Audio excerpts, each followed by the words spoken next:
What up, God of War gang? Welcome back to another video. It's your guy Cooking with Kratos. And in this video, I want to talk about why Kratos calls Atreus boy. Alright? So now when Corey was asked, why does Kratos call Atreus boy? His answer was simply this. Corey said that name was born to the fact that I couldn't think of a good name for the kid. That's what he said in an exclusive interview on the official Sony Twitter account. Now, I looked everywhere for that exclusive interview on the Twitter account. I can't find it nowhere, but in more spoiler casts I've heard, he does say that they could not think of a name for him. That's why he calls him boy all the time.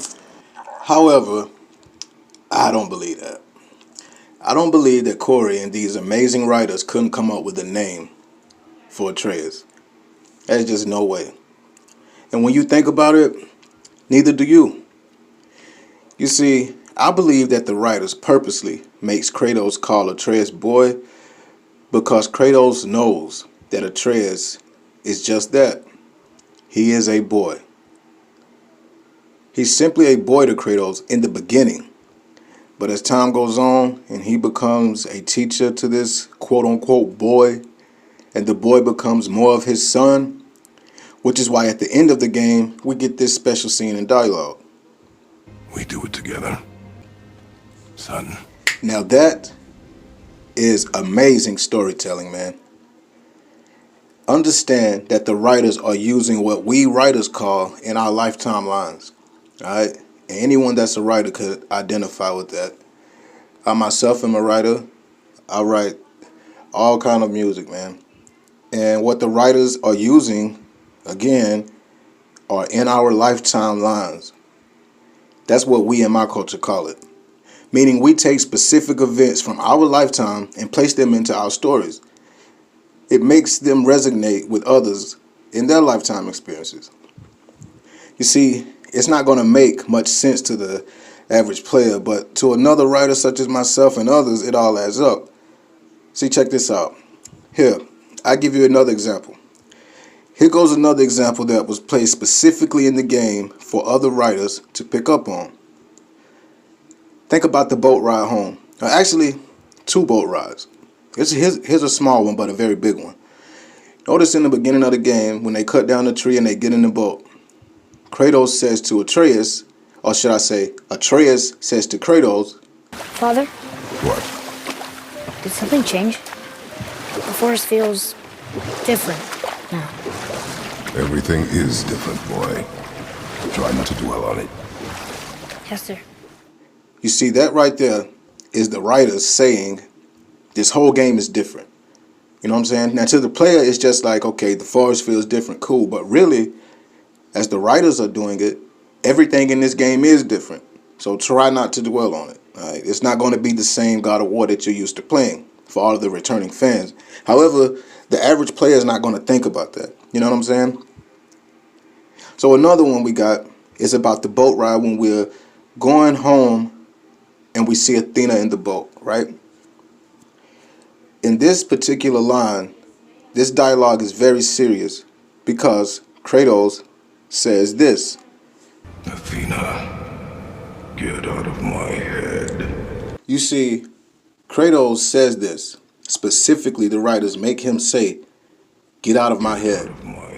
Now, I want you to notice that the writer makes him say that specifically. Now, again, to the average player, Athena seems to be present, which is why so many players still believe Athena exists. You see, I heard people say, oh, Athena's there, and Athena and Kratos is going to battle it out, or Athena's going to help Kratos, or, you know, this, and that. But no, she's not there. She's just in his head, which is why the writers inserted, get out of my head. Us writers know it's clear that she is just in his head.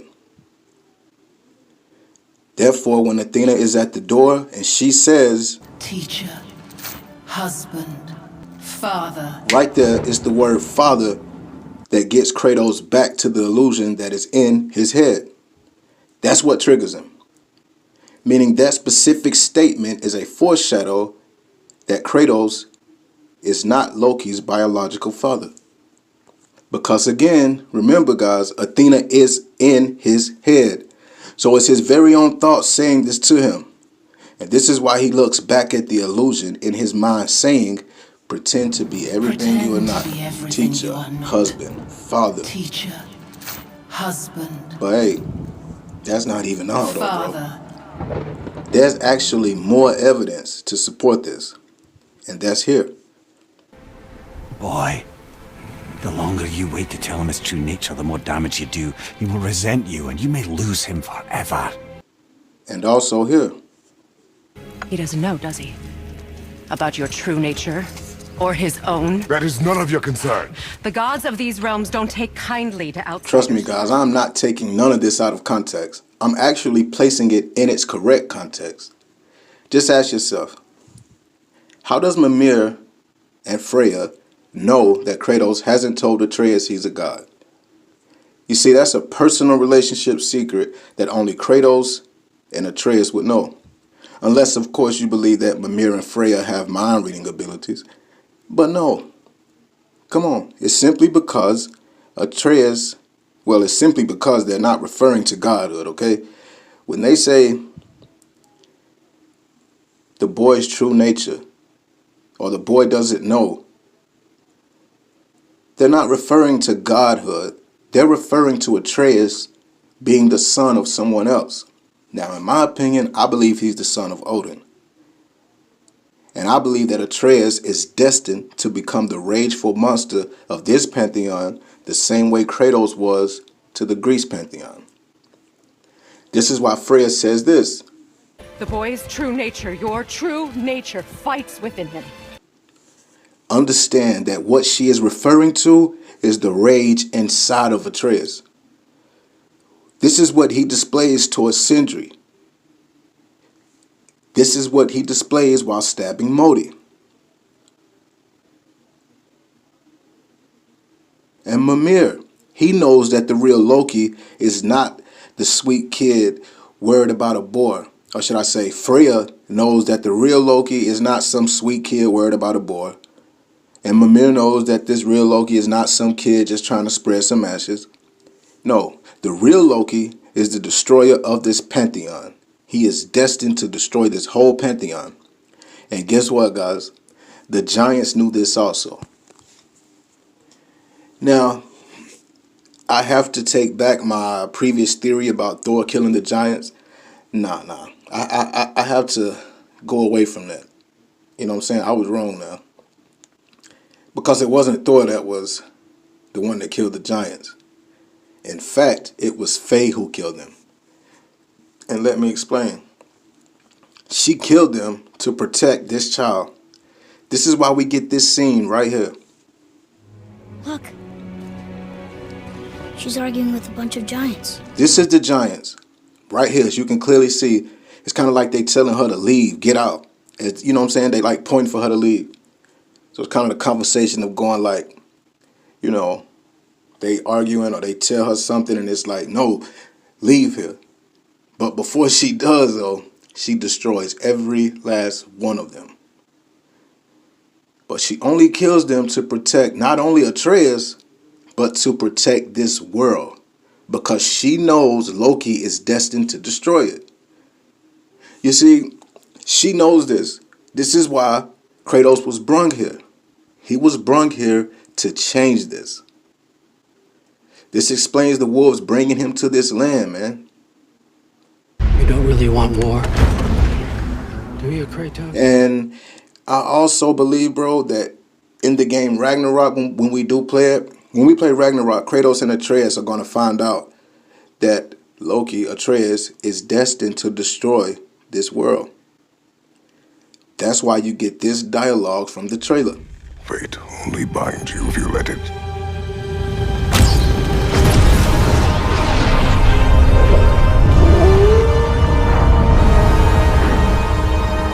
Do what is necessary. Not because it is written. So I want you to understand that these characters, as far as Mimir and as far as Freya goes, they know that Loki is not the child of Kratos. Now, Maybe Kratos doesn't know, and maybe he does know.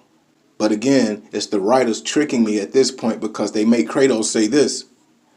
There's much about me I would not have. You see, right there, I'm thinking that, you know, it's about Kratos and his past, but really it's about Loki and his future. You understand what I'm saying? And you see, them telling Faye to leave and knowing that this kid is going to be the one that destroys this whole pantheon, that would explain why Baldur was trying to take him. And also, man, it's such great story writing, bro, because now, like Kratos said, we will be the gods we choose to be, not those who have been. And that's why I believe this picture right here is exactly showing Tyr trying to stop Faye from killing them. However, it's not going to be Tyr depicted right here, but it is going to be Kratos that's depicted right here. I also have more evidence. As you see in the trailer, when Kratos just throws his blades down, and as he walks in, he throws his blades down, and then he just lays the axe down right next to Faye's ashes, like they don't even matter no more. I believe at this point, Kratos knows that he's been lied to. But he doesn't probably know why. If he doesn't know he's not the kid's biological father, he's been lied to. So he's like, damn, really? So he just lays it all down, man. You know, that's gotta be, man, I can't even front, bro. That is just amazing story writing, bro. I'm telling you, that is next level story writing, bro. You know, but again, this picture right here, man, if you look at this as a time paradox, right? Let's look at this as a moment of, this is not actually, well, this could be Tyr right here, but really what it will end up to be is Kratos will be the one stopping Faye from killing all the giants. So it will be Kratos depicted here, which is why you see him in the cape the same way that you see Kratos in the cape now. So all of this would be the future for them, but it would also be a past for Kratos if he was to take that place as the god of war that is striving for peace, just like we see in all of the depictions of Tyr.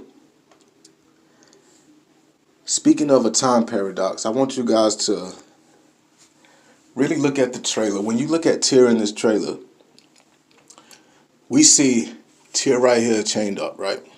Now, this is clearly a different timeline. We're going to have Tyr in this timeline, and then we're going to have Tyr in this timeline. Because as we see right here, as we ask, are you coming with us? Tyr is not shackled. He's not chained up. All right? And when he stands, listen very closely when he stands. Listen.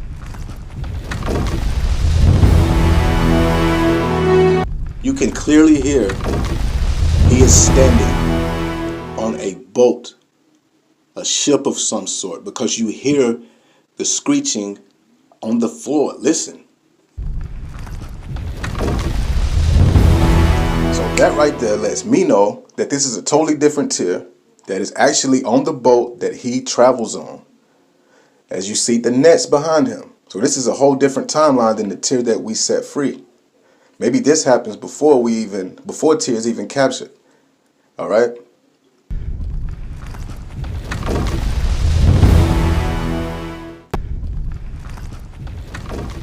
And again, we get to this scene where Kratos is basically just sacrificing his arms, bro. He done.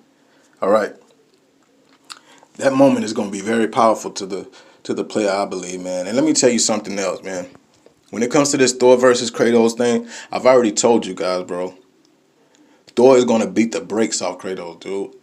I mean, come on. This man is just toying with him at this point, bro. Calling him dumbass and hitting him in the back of the head with the hammer and knocking his ass out. Like, come on. Look, there's no one that loves this character more than me. I don't believe no one spends more time on this damn game than I do.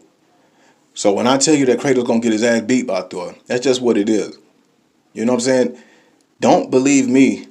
Believe your lying eyes, because you see him get his ass knocked out, bro. And Thor literally revives him. I mean, you got people running around here really saying that this was a failed quick time event. I mean, my goodness, bro. Really? You see, you guys are not really fans of Kratos, bro. You really are not. Because let me tell you something, man.